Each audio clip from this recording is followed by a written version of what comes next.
Hi everyone, I'm Ed Orcutt, your state representative from the 18th District. I represent portions of Cowlitz and Clark counties, including Camas, Washougal, Salmon Creek, Battleground, Ridgefield, and La Center, up through Woodland, Kalama, and Toutle to the county line.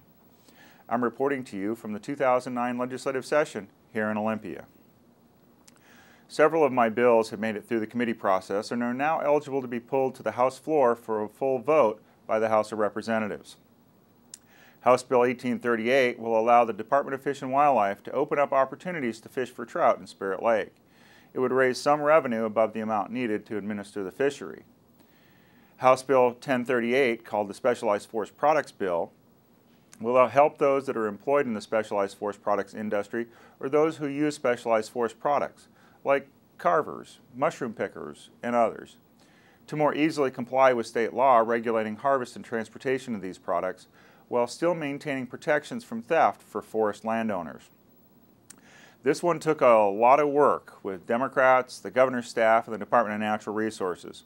More work is needed, but it cleared another hurdle and was passed from committee last week. Another one of my bills, House Bill 1474, will allow anyone who lived in an Oregon county who was eligible to receive in-state tuition in our state institutions to continue to get in-state tuition rates upon moving to Washington. It does this by allowing some colleges and university branch campuses to waive the non-resident tuition fees for anyone who moved from one of those qualifying counties. If a student qualified for the waiver when they lived in Oregon, certainly they should still qualify when they begin to pay taxes here in the state of Washington. My next bill, House Bill 1637, upholds the intent of the Forest and Fish Agreement by allowing landowners to be compensated for timber which needs to be left to protect fish habitat and for the costs associated with complying with the law.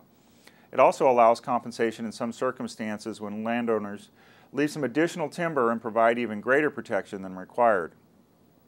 Also, it will enable DNR to better and more quickly assess the timber left to determine the compensation which should be offered to the landowners. House Bill 1637 is kind of on shaky ground, but it's still alive and I'm still working on it for you. Finally, House Bill 1950 will eliminate a catch-22 in our current law when it comes to challenging your property tax assessed valuation. It's rare, but there are cases in which a citizen cannot know whether their evaluation will change in time to meet current deadlines for challenging their assessed valuation. For those few in that situation, this bill will help solve the problem. These are just a few of the issues I'm working on to protect citizens from taxation and excessive regulation.